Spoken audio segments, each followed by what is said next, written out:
Salam millət, bu videoda qüvvətlər, köklər və biraz da alqoritmlər haqqında danışacağıq.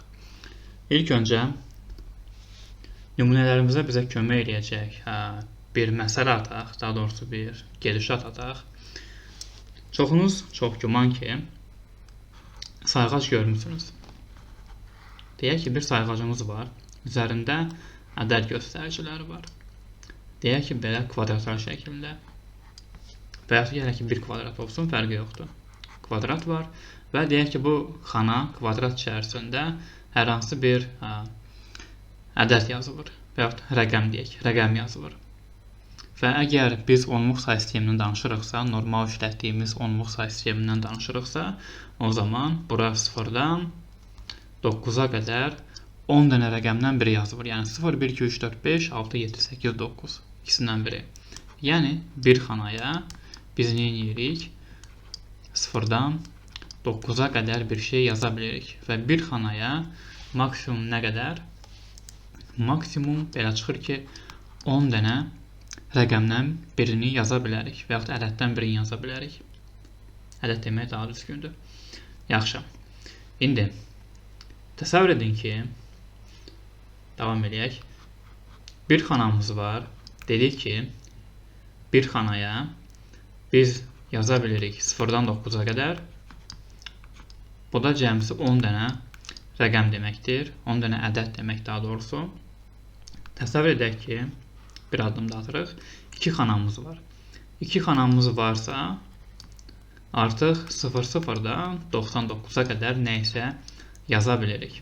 Yəni, maksimum bu qədər ədəd yaza bilər içərisinə. Bu eləyəcəyinə bu 100 dənə eləyir. 0 və 99 cəmsi 100 dənə. Biraz da artıra bilərik. Deyək ki, 3 dənə var. 3 dənə varsa, bu artıq nə eləyir? 0-dan 999-a qədər. Bu da eləyir neçə dənə? 1000 dənə. Və təsəvvür edək ki, yenə gəlirik. Bu dəfə olsun neçə dənə? Deyək ki, 4 dənə kvadrat verilir və deyir ki, yaxşı, bu 4 kvadratın içərisindən, bu 4 mərtəbənin xananın içərisinə biz neçə dənə rəqəm yaza bilərik? Belə bir sual verilir. Və gəlin baxaq. Bir kvadratın özündə, belə deyək, saxlaya biləcəyi sayı nədir? 10-dur. Gəlin bunu kvadrat gücü deyək və yaxud da ki, mərtəbə deyək. Mərtəbə gücü fərqi yoxdur. İşarə eləyək B kimi. B bərabər olsun mərtəbə gücü.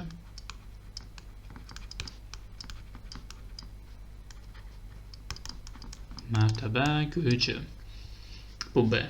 Deyək ki, hal-hazırda bizim baxdığımız bu nümunə daxilində B olsun 10. Normal onluq say sistemindən danışırıq çünki. B olsun 10.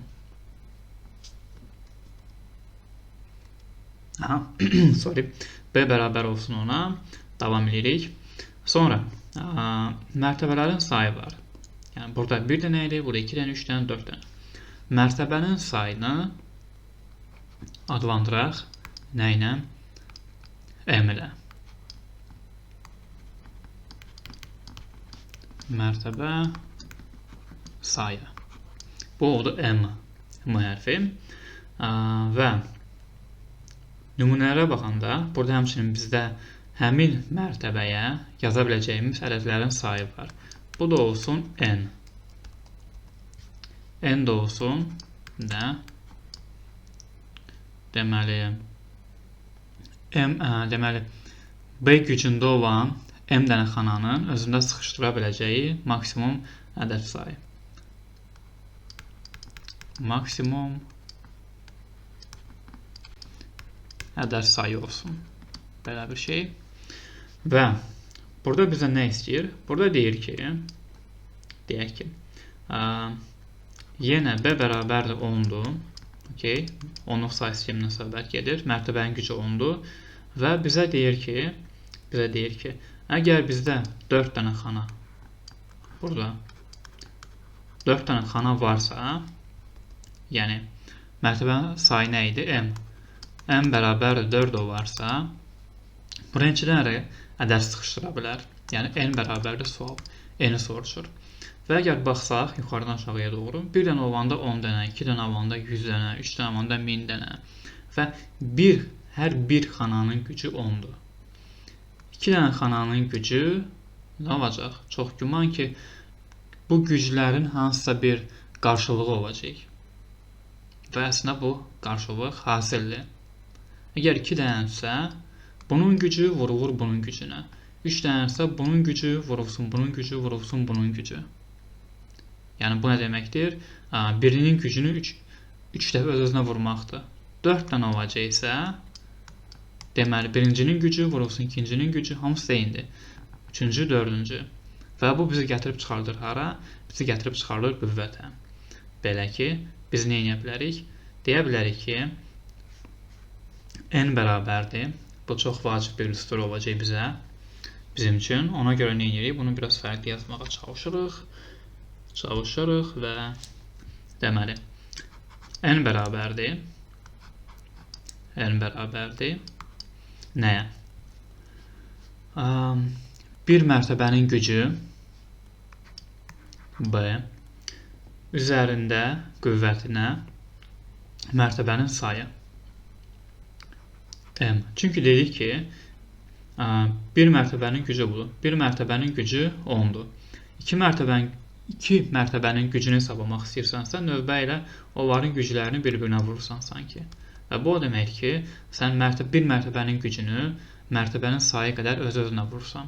Və əslində qüvvət də məhz bu deməkdir. Deyək ki, əgər y bərabərdir y üstü x varsa, və yaxud da ki, olsun y üstü x, bu o deməkdir ki, biz y-ni x dəfə öz-özünə vuracaq. Yəni, y1 vurulsun ikinci dəfə, vurulsun üçüncü dəfə və beləcə x dəfə öz-özünə vururuq. Bu qüvvət deməkdir. Bu belə. Və bu bizim əsas nəyimiz? Düsturumuz. Və B adlanır burada qüvvət, əsas, daha doğrusu, B adlanır burada əsas, hətta gəlin belə bir şey eləyək. Ümumi düstur olaraq buraya yazaq. Deyək ki, y bərabərdir, ya da yox. Burada yuxarıda bu ədədlər elədiyimiz üçün elə n-lə də yazaq. B üstü, qələm istəmir yazmaq. B üstü m deyiriksə, burada deməli, B bizə alınır nə? Əsas. M bizə adlanır qüvvət. N isə nəticədir. Və yenə bu nə deməkdir? B-ni m dəfə öz-özünə vurmaq deməkdir. Yaxşı, indi qayıdaq məsələyə. Məsələyə qayıdaq. Məsələyə qayıtsaq əgər, bizdən soruşurdu B bərabərdir 10, M bərabərdir 4, N bərabərdir sual. N-i soruşurdu. Və bu düsturu tətbiq eləsək, nə alırıq? N bərabərdir. B-miz nə idi? Xananın gücü 10-a bərabər idi, eləmi? B bərabərdir 10-a. Yəni, bir xanaya biz 10 dənə ədəd daxil edə bilərik, deyək ki. N bərabərdir, N yox, elə N. B bərabər deməli bizdə 10-a, 10. M nə idi? Mərtəbənin sayı. Neçə dənə idi? 4 dənə mərtəbə verir, budur. 4 dənə. Qüvvətə yazılır 4. Və bu nə deməkdir? Onu 4 dəfə öz-özünə vurmaq deməkdir. Bu da bizdə eləyəcək 10.000. Bu o deməkdir ki, 4 dənə xanaya biz nə edə bilərik? 10.000 dənə rəqəmi yaza bilərik. Və həqiqətən də baxsaq əgər 4 dənə xanamız var deyək ki, 4 dənə xana var. Biz buranı nə edə bilərik? 4 dənə sıfırdan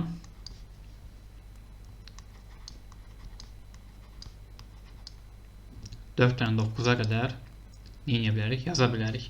Burada aldıq 10.000, amma burada nə alırıq? Deməli, 9999 üstə gələk, bax bu 0. Həqiqətən də alınır neçə dənə? 10.000 dənə. Tapdıq. Okey. İndi sualı biraz fırladaq. Deyək ki, bu bizdə idi birinci sual. Sual birinci. Deyək ki, ikinci sual gəlir. İkinci sualda deyilir. Nə deyilir? Deyək ki, adamın n bərabərdir 1000. 1000 dənə fərqli ədədi var. Və adam deyir ki, mənim nə? 3 dənə nəyim var? Xanam var. Mərtəbəm var. Yəni n bərabərdir 1000-ə, m də bərabərdir nəyə? 3-ə. Və adam deyir ki, mənə tap görüm. Əgər mən bu 1000 dənə ədədi, daha doğrusu bu 3 dənə xanaya bu 1000 dənə ədədi maksimum yaza bilirəmsə, dirəndiyim nöqtə bursa, onda mənə də görüm, hər xananın gücü nə qədər olub? Yəni, bizə nə edib? Bir növ B-ni tapmağımıza sual verir. Və əgər biz bura qayıtsaq, B-ni tapmaq nə demək ola bilər? Və ilk öncə edəcəyimiz şey gətirib bu düsturda bildiklərimizi yerinə qoymaq olar. Gəlin baxaq. Deməli, B üstün B-ni bilmirik. B-nin zatını tapmalıyıq. B üstü M məhz 3-dür. Qoyduq yerinə. Bərabər nəyə? N-ə. N-imiz nə idi? 1000. Bərabərdir 1000 deyirik. Və indi baxın. Biz elə bir ədəd axtarırıq ki, onun kubu nədir? 1000-ə bərabərdir. İndi bunu necə işarə eləyək? Yəni, biz qüvvət yox, biz sanki bunun öncəsini axtarmış oluruq bu yolla. İndi yaxşı, bunu necə işarə edə bilərik? Bunu işarə etmək üçün, bu cür məntiqi göstərmək üçün, əlaqəni göstərmək üçün kök deyilən bir şey var. Əgər mənə 3-cü dərəcəli qüvvəti, yəni kubu, bu ədəd eləyən bir şey lazımdırsa, bir cavab lazımdırsa, onda nə edirəm? Qüvvət nə idi? Qüvvət 3 idi. Qüvvət gəlir düşür bura, belə bir işarə və buraya yazırıq nəyi? Həmin ədədimizi. Nəyi ki, bizim qüvvət verirdi bizə. Və bu nə adlanır? Bu adlanır kök. Özü də ki, 3-cü dərəcəli kök. Belə. Və əslində, bax, kökün dərəcəsi ilə qüvvət sanki bir-birinin əksidirlər. Və ona görə də bu ikisi nə edir? Bir-birini ixtisar edir bir növ. Belə bir sadə xüsusiyyət. Belə.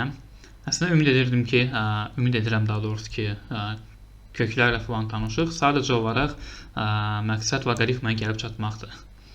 Yaxşı. Bunun ardını yaza bilərik. Mini, məsələn, götürüb 10 üstü 3 kimi yaza bilərik. Bunun da dərəcəsində 3 var idi. 3-cü dərəcəli kökün altında 10 üstü 3. 10 üstü 3, burada qüvvət var, burada dərəcə var. Bu ikisi bir-birinə zidd olan şeylərlər, bir-birinin əksi olan şeylərlər daha doğrusu. Və ona görə bunlar bir-birini nə edir? Aparır və yerdə qalır ancaq 10. Belə. Və yaxud da ki, elə bura baxanda bilə bilərdik ki, nə isə üstü 3, nə isənin kubu 1000 idi. Və çox güman ki, bu 10 imiş ki, onu 3 dəfə özünə vurub, alınıb nə? B bərabərdir 10-a. Daha bir məsələ, biz həmçinin kökün özünü qüvvət şəklində yaza bilərik. Necə? Deyək ki, 2 üstü 3 yaza bilirik. Belə. Hansı ki, bərabər idi 8-ə. Amma deyək ki, bizdə nə var? 2 üstü 3-ü verəcək bir şey. Məsələn, 6 bölü 2. Yəni 2 üstü 3 kimi yazmaq bir şeydir. Belə bir şey ola bilər. Və əgər qüvvətdəki tam ədəd yox, kəsrsə, onda nə baş verir? Onda biz götürüb bunu kök kimi yaza bilərik. Kök çəkirik.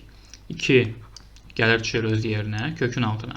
İndi məsələ odur ki, bunun birini dərəcəyə bura yazırıq, digərini kökün altındakı ədədin üzərinə, qüvvət qismində.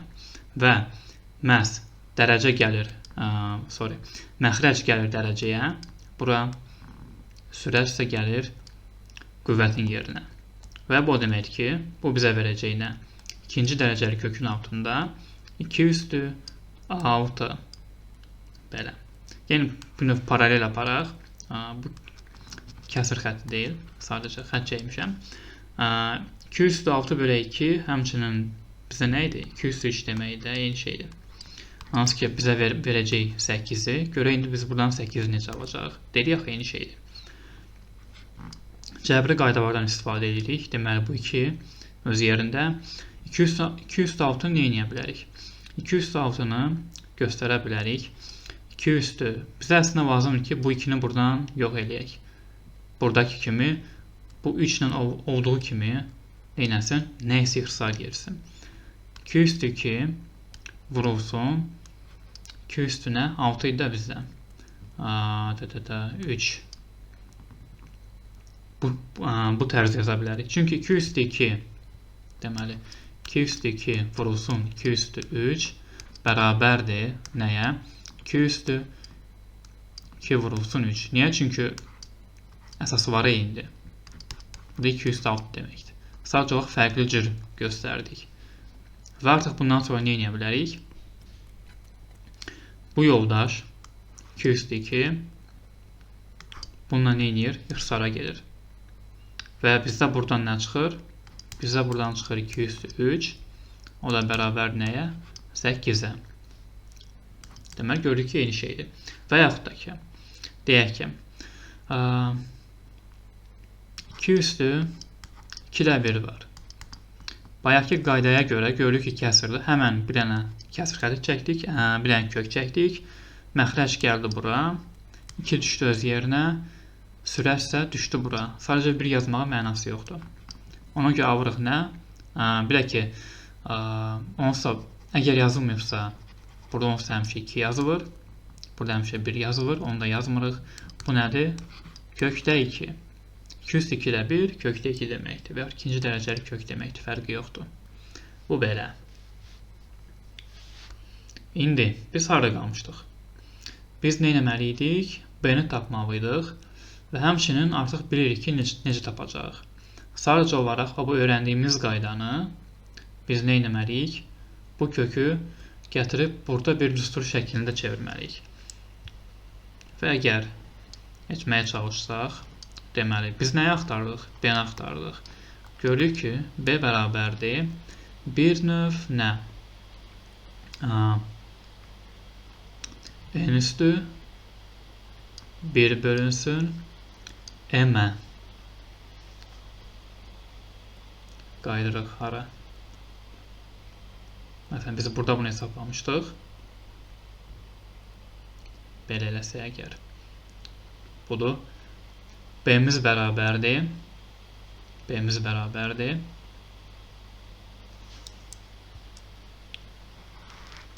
Bayaqki mənfi söhbətinə kəsir məsələsini tətbiq eləsə əgər, B-miz bərabər olub deməli nəyə?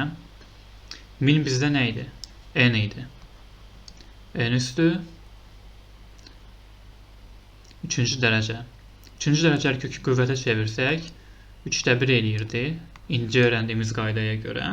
Yəni B bərabərdir N üstü 3-də 1. Və yaxud ki 3-ün yerinə 3 nə idi? M idi də. M yaza bilərik. Budur. Və yaxud da ki, yəni belə çıxır ki, N M dərəcəli kökün altında. Belə bir əlaqə tapmış olduq. B-ni tapmaq istəyiriksə deməli. Və artıq bunu da hesabladıq. Görürük ki, bu nə edir? Bu bizdə 10 eləyirdi. Budur. Tapmışıq artıq. Yaxşı. Davam edək. Varlığa nə darlıq? Belə. Çox səliqəli bir dənə xətt. Üçüncü məsələ. Bu dəfə bizə nə verə bilər? Deyək ki, bizə n verir, b verir. Deyir ki, təsəvvür edin ki, n bərabərdir, nə bilim, 100.000. 100.000. B bərabər olsun ona, adi bildiyimiz ədədləri deməli. Və bizdən nəyi soruşur? Bizdən soruşur m-i.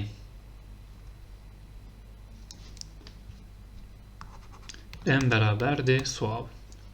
Bunu necə təsəvvür etmək olar? Təsəvvür edin ki, bizə ədədlər verir. Maksimum deyir ki, bu qədər ədəd yaza bilərəm. Bir xananın gücü yenə 10'dur və mənə soruşur ki, bu 10.000'i yazmaq üçün mənə neçə mərtəbə lazımdır? Bir mərtəbənin gücü bu qədərdir. Neçədən mərtəbə tələb olunur bunun üçün? Okey, yaxşı. Deməli, biz artıq gəlib çıxdıq nəyə? Sonuncu komponentimiz bizə lazımdır m-i tapmaq.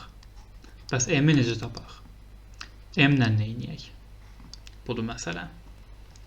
İndi gəlin yenə yerinə yazmaq yolu ilə nəsə bir şey kəşf etməyə çalışaq. Deməli, əsas düsturumuz nə idi? N bərabərdir b üstü m. Gəlirik bura. N bərabərdir b üstü m. Gözümüzün qabağında olsun. Bunu yerinə yazdaq əgər. N var 100.000. Deməli, bərabərdir. Və yaxud tərsini yaza bilərik. Yəni, yerlərini dəyişə bilərik, fərqi yoxdur. B üstü m. B-miz nə idi? 10. Üstü bilmədiyimiz bir şey. Bərabər nəyə? N-ə. 100.000. Sual olunan budur. Bizə elə bir yazılış lazımdır ki, həmin yazılış bizə nə versin? Bizə versin ki, deyək ki, m axtarıqsa, nəyin üzərinə bu m-i gələndə hər hansı bir belə bir ədəd alınır. Yəni, hal-hazırda bizi maraqlandıran nədir? M-in üzərində nə olsa, m-in qüvvəti nə olsa, bizdə belə bir ədəd alınır. Bu nə kökdür, nə qüvvətdir, nəsə başqa bir şeydir. Və bu başqa şeyin adı loqaritmadır. Bunu belə işarə edirlər. Loqaritma, log, əsas. Əsas həmişə əsas olaraq qalır. Hər yerdə əsasdır. Budur. Onun əsas da neçə? 100.000. 100.000 bərabərdir. Bu yazılışın cavabı bizim axtardığımız nə olacaq? M olacaq. Yəni, bu M nəlsə, bu M-i onun üzərinə gətirəndə 100.000 eləyəcək. Yəni, bu nəlsə, onun üzərinə bu M-i yazsaq, alınacaq, bax bu. 100.000. İndi bu M nədir? Sual budur. Yəni, fikirləşək. M nə ola bilər? Test edildim. Bu M nə ola bilər?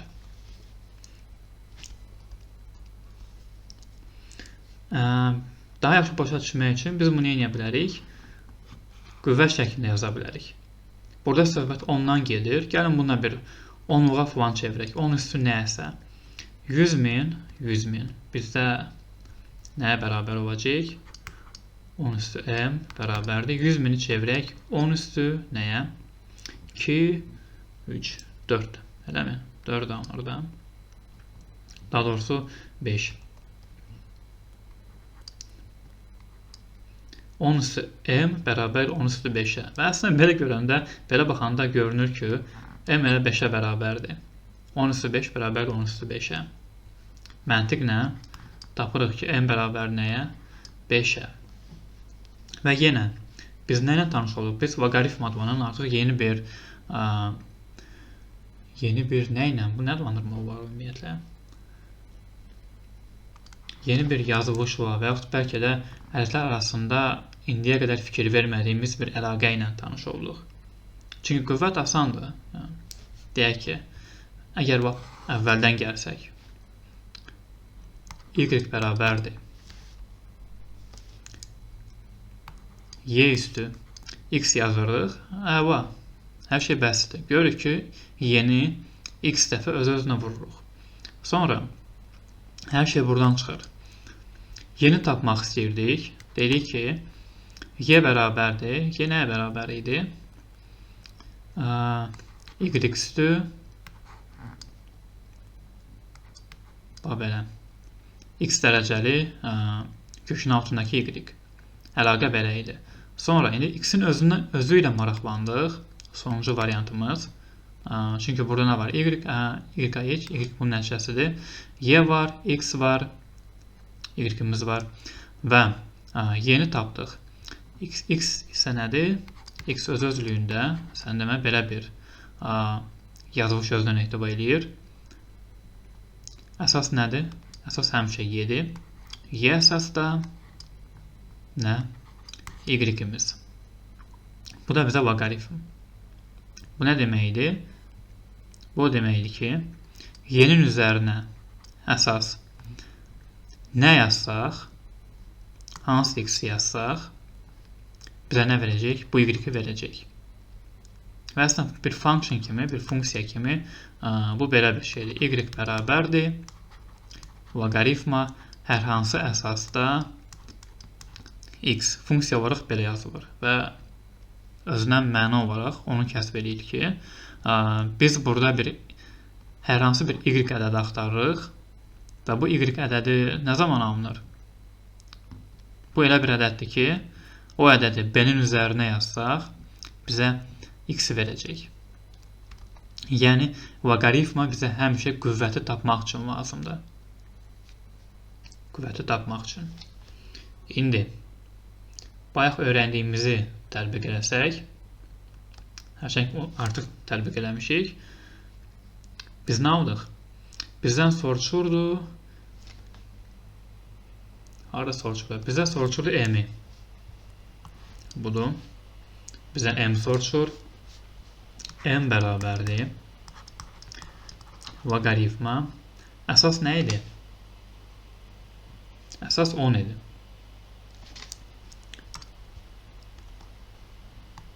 Onun əsasda nə edirdi? 100.000. Tapdıq ki, axtardığımız ədəd nə idi? Axtardığımız ədəd 5 imiş. 5. O 5'dir ki, həmin 5'i onun üzərinə atanda 100.000 alınır. Bu da belə bir yazılış. Daha bir neçə xırda məqam. Bunun bir neçə yazılışı var. Dedik ki, loqaritma b əsasda x belə yazıla bilir. Bu əsasdır, bu arqumentdir, hər şey öz yerində. Bundan başqa, deməli, log, buna baxdıq. Bundan başqa, sadəcə LG kimi yazılan var. LG bir növ loqaritma onun əsasda deməkdir. Yəni, əsas 10'dursa, çox zaman onu buraxıb sadəcə LG yaza bilirlər və yaxud ki, sadəcə log yaza bilirlər. Yəni, əsas yoxdursa, LG və yaxud logdursa, deməli, əsas nədir? 10'a bərabərdir. Və yaxud da ki, bəzən ln yazırlar. ln nədir? ln bizə verir loqaritma y əsasda. Y bizdə nədir? Y bizdə eylər ədədidir. Hansı ki, təqribən bərabər 2,78 falan. Bir irrasional ədəddir. Və həmçinin buna natural loqaritma da deyilir. Müəyyən xüsusiyyətlər var ki, necə ki, qüvvətin özünə məxsus xüsusiyyətləri var idi. Loqaritmanın da həmçinin özünə məxsus xüsusiyyətləri var, özünə məxsus məhdudiyyətləri var idi və bu xüsusiyyətlər və məhdudiyyətlər haqqında o var, niyə var? Gələn videoda danışacağıq.